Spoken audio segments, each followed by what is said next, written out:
Alright, welcome to Ty the Tasmanian Tiger. This game was sort of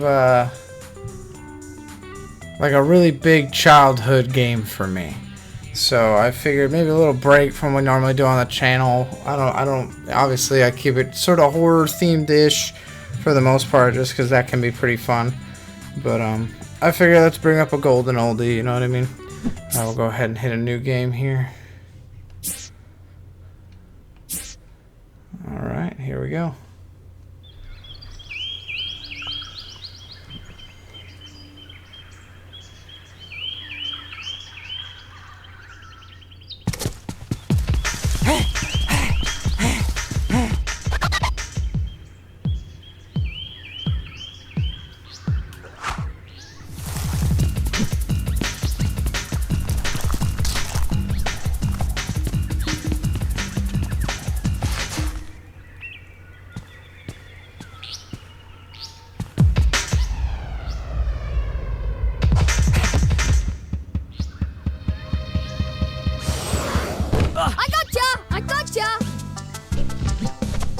Okay, Ty, I'm it. Catch me if you can.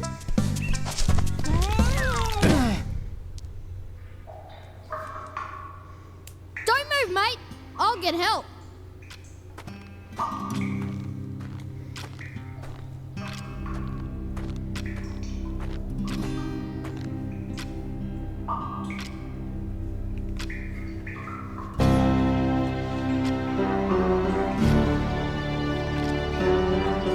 Don't be afraid, Ty. I am Nandu Gilly, the Bunyip Elder. G'day, mate. It's time you knew the truth. Years ago, a great battle was fought over the fate of 5 mystic talismans.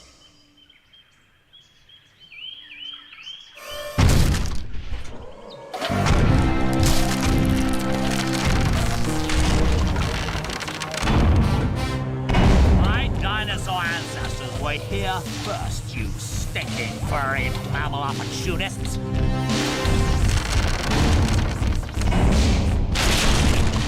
Remember the comet!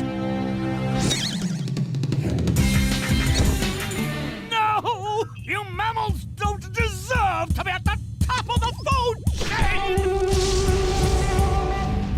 No!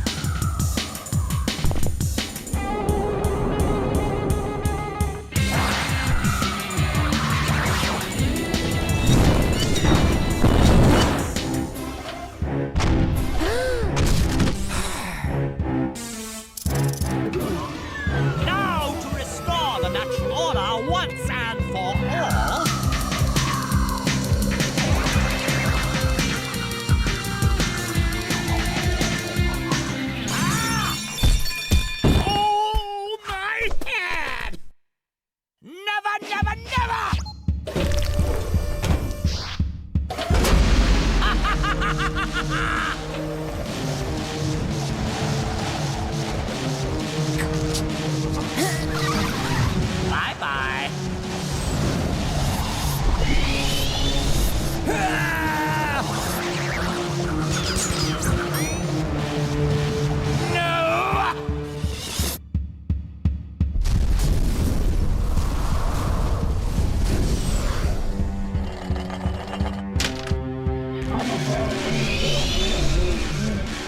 Those brave few who challenged Boss Cass were trapped in the dreaming. Mom? Dad? Word grows that Boss Cass is seeking out the talismans again. He must be stopped at all costs. It's up to you to find the talismans before he does. It's up to me to save my family. Oi, Ty! Are you okay? Maury? Oh, am I glad to see you. Oh, you're never gonna believe what just happened. I was playing in the forest when the ground suddenly... And that's when you showed up. Rude! Sounds like you've got a fair dinkum adventure ahead of you, mate. Not that I'm into that sort of thing. I'd much rather be at home watching the footy. But I tell you what, you do the adventuring and I'll help you out where I can.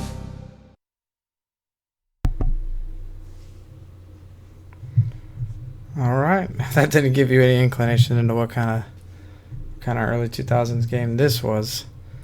Welcome to Rainbow The Cliffs, rest of mate. this ought to. By the way, whenever you see one of these signs, I won't be far away. I've heard that if you press the action button, you can talk to me, whatever that means. Okay, now let's get down to brass tacks. If you're gonna be out adventuring, then you'll need another boomerang. And I know just the place to find one. Head down to Bly Bly Station. I'll meet you there.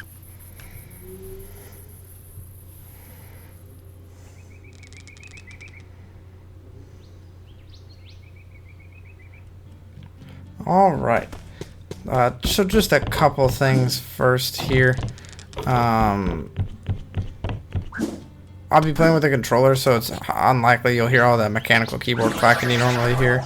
Also, a situation I'm hoping to fix is, you know, all that mechanical keyboarding that goes on in the videos. Secondly, you've probably noticed in a lot of my videos that, like, the quality, like sound and all that seems okay, but the quality of the video can be a bit off even with the HD.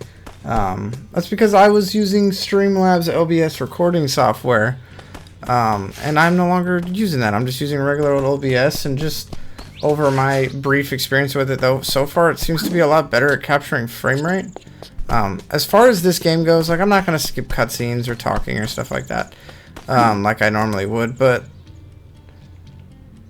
I've played this game a good fair bit in my time. I've had a couple of 100% playthroughs of it, so that's pretty much the idea of what we'll go through here. The hidden boxes I probably won't include. I might just do those off screen, just because those are a bit tedious and they're like way more numerous than the regular collectibles. G'day, Julius. Now, if I just reroute these wires to... I said g'day, mate. Are you deaf? Oh, goodness gracious me. Oh, I didn't see you there. I was just making some last-minute adjustments.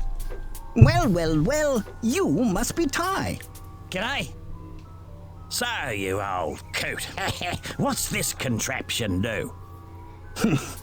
This contraption is the key to finding the talismans. Why is this so? It's quite simple, really. It uses an oscillatory microfeeder to scan for trace energy signals that match the unique power matrix of the talismans. Huh? Like a big nose that sniffs them out. Oh. And thunder eggs are the key to powering the machine. Thunder eggs? Oh, they're as rare as hen's teeth, mate. Couldn't you just use batteries? If only it was that easy. You see, this machine doesn't just find where the talismans are, it actually teleports them here. Struck me lucky. And that, my friends, requires a great deal of energy. So, how is Ty here gonna find all these thunder eggs? Hey, I was just wondering that myself. A reasonable question.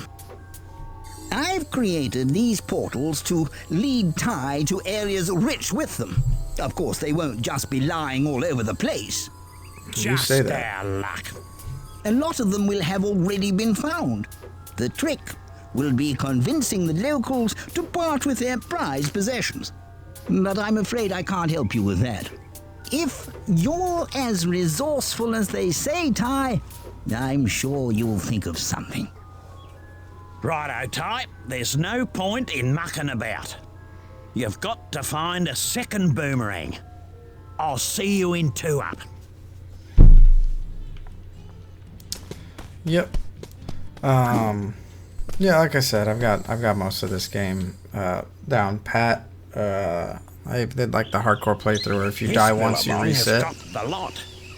Gum trees, wallabies, and even a koala. There's plenty to do here, so let's get a move on.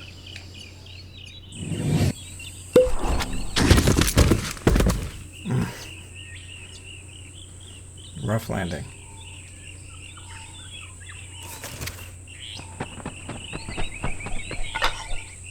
Listen, mate, I solved your problem.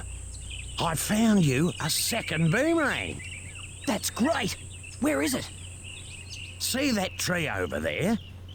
Yeah? Well, it's not there. Right. Well, where is it? It's on top of Frillneck Peak.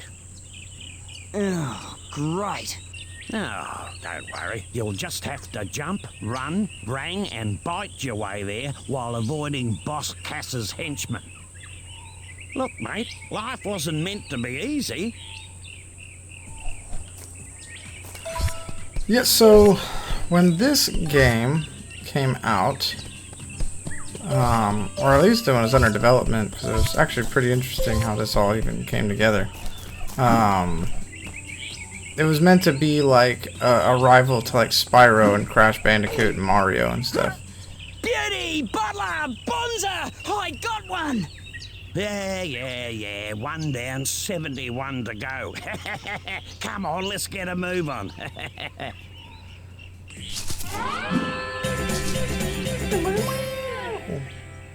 So they had some pretty vicious campaign ads. I reckon those dunnies are a complete waste of space.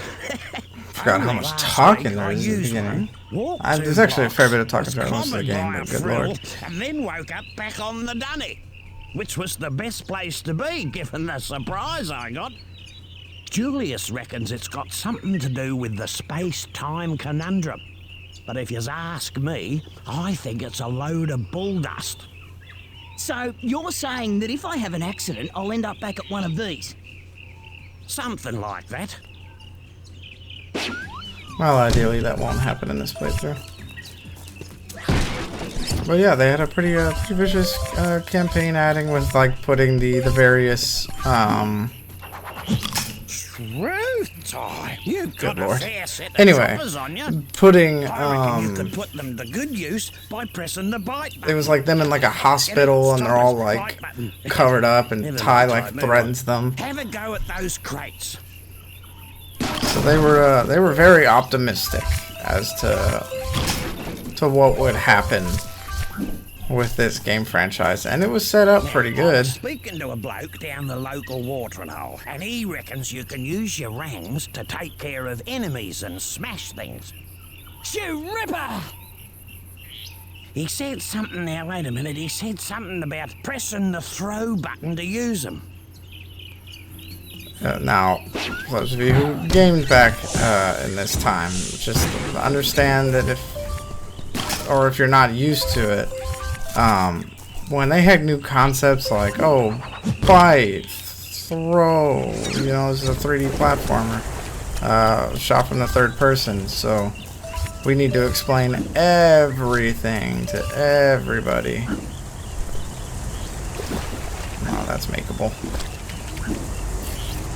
We'll grab that. Ah, come on, I know you can do this. There we go.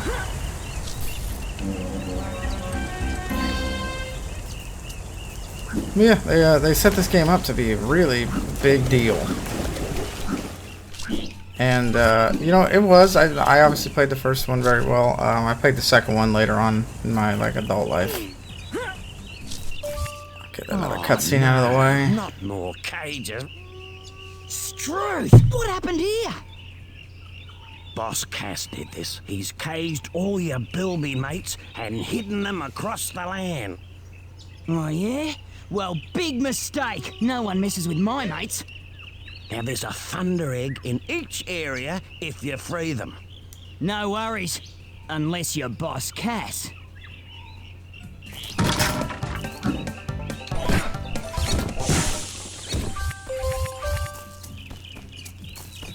Which, you know, as I say in this game, fair dinkum that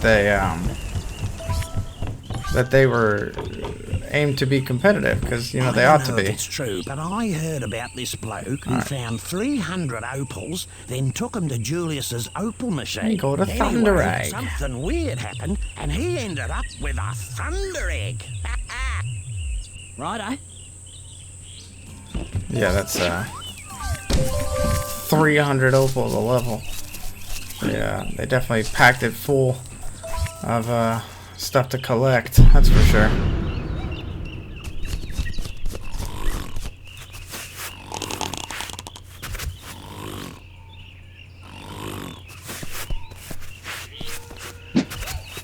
But growing up as like a child with this game, like I always had a super huge amount of fun with it. Like I retained so much memory of it.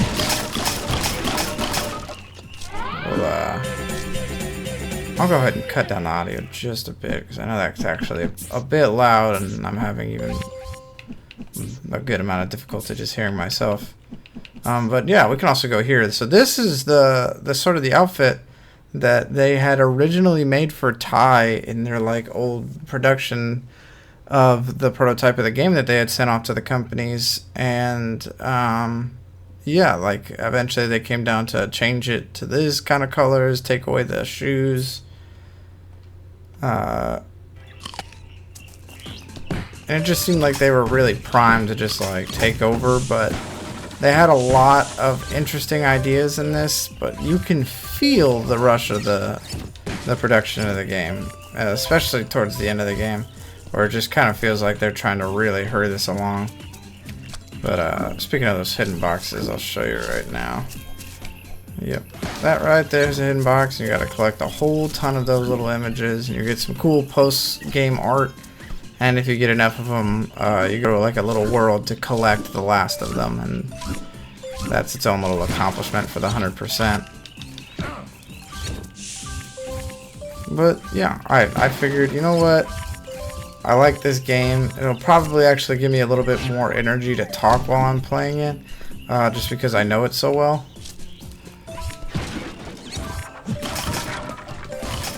Not as much focus required, I guess, is what I'm getting at.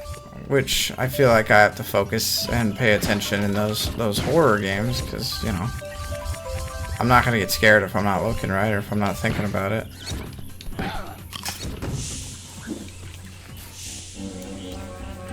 But I hope this is entertaining. You know,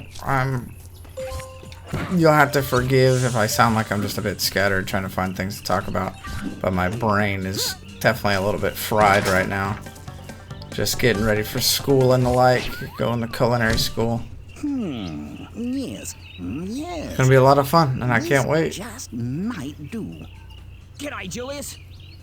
Oh, hello, Ty. You know this golden cog just might be perfect for my latest invention. The Cogulacious Boomerangorous Extrapolator.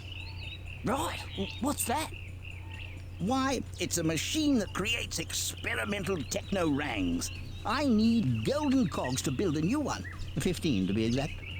And if you find enough, bring them to my lab in Rainbow Cliffs, and I'll build you a new boomerang. Which means every level and a half you get a new boomerang. There's 10 cogs in each level. This, I feel like, was meant to be set dressing, because you can't really do anything with it, but you can see how wide the detection range is for Julius here. I remember leaping into this thing over and over again as a kid, trying to figure out what the purpose of it was. There had to be a reason. Nope. That's just set dressing. But yeah, we'll get all the rainbow shells. We'll get all the opals, all of the thunder eggs, cogs, you know, stuff like that. And if this game's liked enough, we can play the more preferred game that everybody likes. I personally didn't care for it, but it's Ty 2. A lot of people really love Ty 2, and I've actually seen a lot of videos shitting on Ty 1, which I definitely think is weird, because I'm not sure where the jump is for everybody. Because that one feels like, yes, it's bigger, and they've got like a system, and they change how opals work, and they make it less, you know, a collectathon or whatever you want to call it.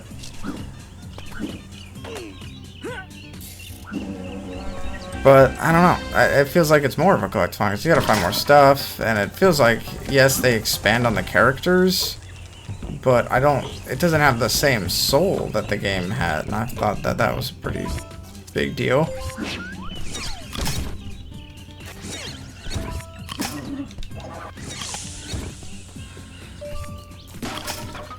I don't know. This game connected to me more than that one did. Maybe it's because I played it as a kid, so I've got a good deal of nostalgia behind me for it. But, I don't know. I also try to view games objectively, and I can be a bit cynical about games. So, playing through Taiwan, it's like, yes, there's obviously shortcomings to the game. It's also just mind-numbingly easy, so, like, it's not a very difficult platformer. Which is okay. I think it's just about the experience, and it's a good level of a game for a kid. I definitely introduce my kids to this game. Now, the setting of Tai 2 is actually to set the show up to be a cartoon, speaking of children, whenever I have some of my own. But that never seemed to happen. It seemed like they got through some script writing and stuff like that, but it never really went anywhere, which is, well, like I said, it feels like the show or the game's franchise at Chrome, they had lofty ambitions and didn't seem to have plans on how to deal with it. Let's grab our second boomerang here. Get to the actual movement of the game with the gliding function.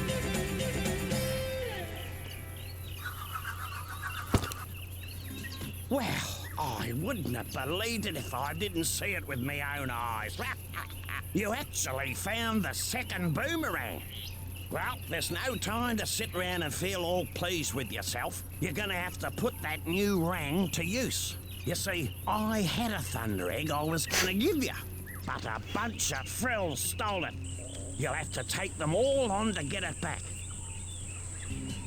There's definitely some parts that I do not like about this game. Please don't get me wrong. But there is a lot I do like, and I feel like the game has a lot to offer as far as a platformer goes. And it's just fun. Just a good time.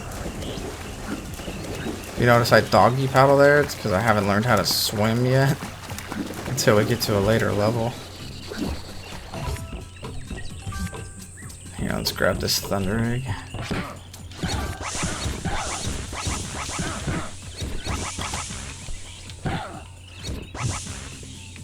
There we go.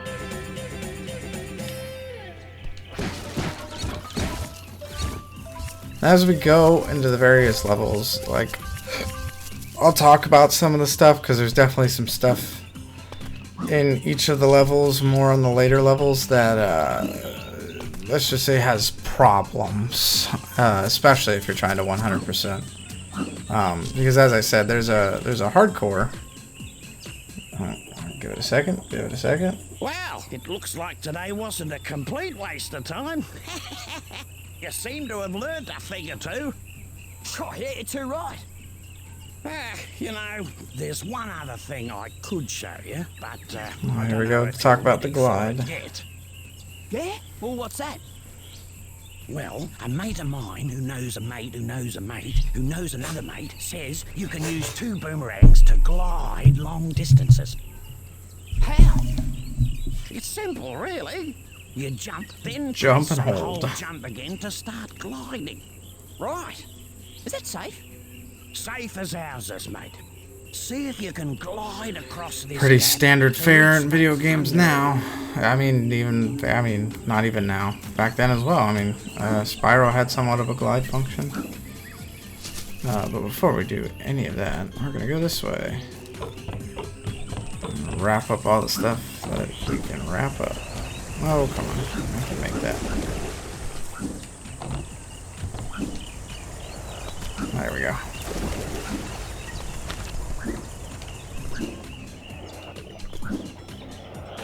I will say it is nice to be able to play with a controller. Not like I'm a console-oriented guy. I much prefer PC on the long, vast array of games that I play, but there are some games that it's just like, you can't play it on a keyboard and mouse. Some games aren't really optimized for it. The game wasn't designed with the keyboard and mouse in mind. So I definitely had to go grab my gamepad for this one because I was not at all going to be playing this. So if you look there, we got 10 out of 10. We need to find Grandma and 4 more of the eggs. It's pretty simple. Like I said, I don't know how entertaining this will be to watch, but for me, it's just something that means a lot to me personally. So I just wanted to play it, have a recorded sort of experience with it, something to look back on. No matter how many times I've beat the game, it still feels good to have it here. Now this right here allows you to transform into a form I don't think you really ever have to use. And that wasn't a half bad effort, Ty. Thanks, I bud. reckon with a little more practice, you'll get there. Cool.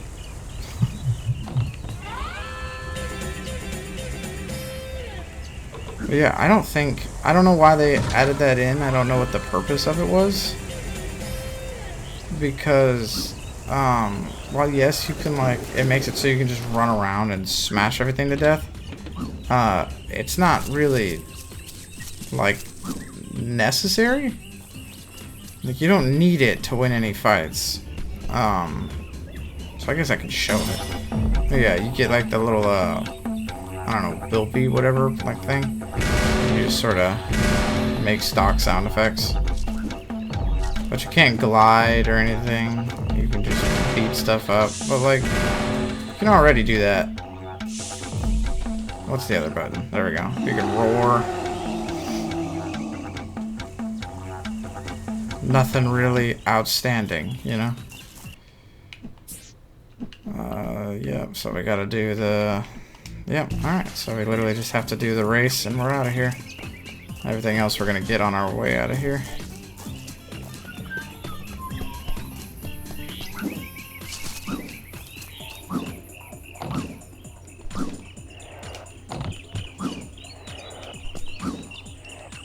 Oh, I might be taking the long way, actually. You know what? Who cares?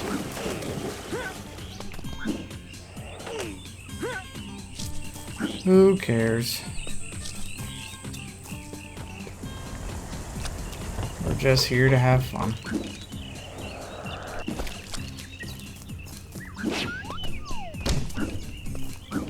Now, they did release Tie 4 a while ago, because Tie 3 was like a super bad game that didn't really help out that much, and Tie 4 came out a little bit ago, but the problem with Type 4 was it's not like this at all. Like, it's a 2D side-scrolling, like, almost like Game Boy kind of game. That's okay, and it's like, the lore might be there a bit better in this game than I'd say any others. With the lore in 3 to be a bit more like...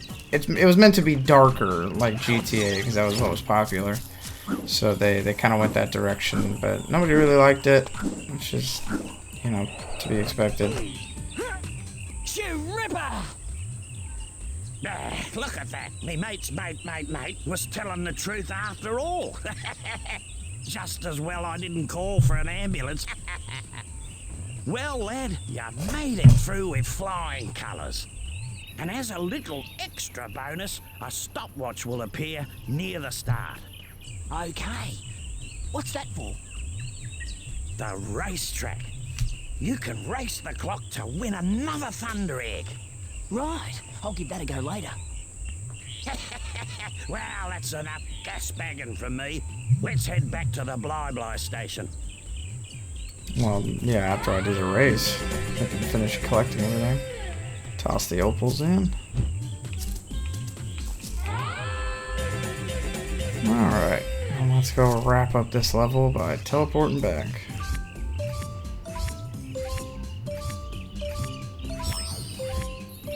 There we go. Welcome to the track. Race to the finish as fast as you can, mate. The checkpoints will lead the way. But miss one. Oh, whoops. Huh, didn't mean to skip that. Right after saying I'm not gonna do that. Whoops. My thumb slipped. Hit the skip button.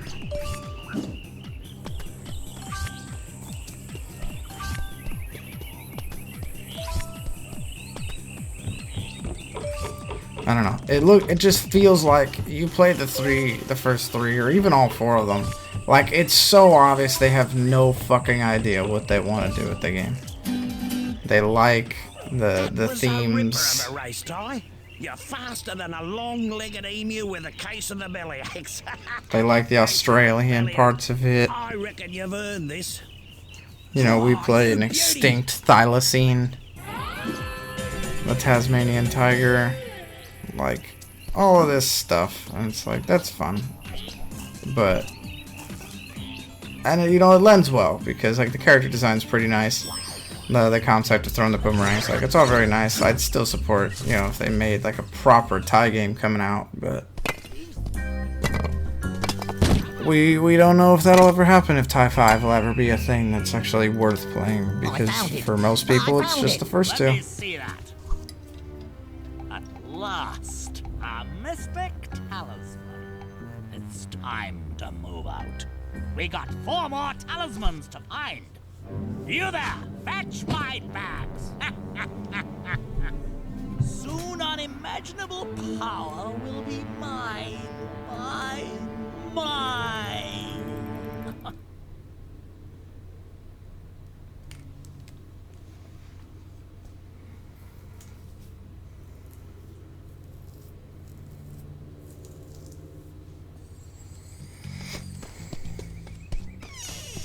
Nine more there. What level shall we do now? Ideally, I think we're gonna do the water level, because that one can take a bit of time. Grab that rainbow you shell. little ripper, Ty. You found a fair dinkum rainbow scale. When you find enough, take them to the Bunyip Elder at Rainbow Cliffs. I mean, if I recall, they couldn't even get the same voice actors going forward a lot of the time. So that was probably its own complication. But let's go ahead and get shipwrecks done. This one can be a bit long. This level's a lot bigger. Full of beautiful fish, friendly natives, and inviting sandy beaches. It's a beaut spot for a swim if you know how.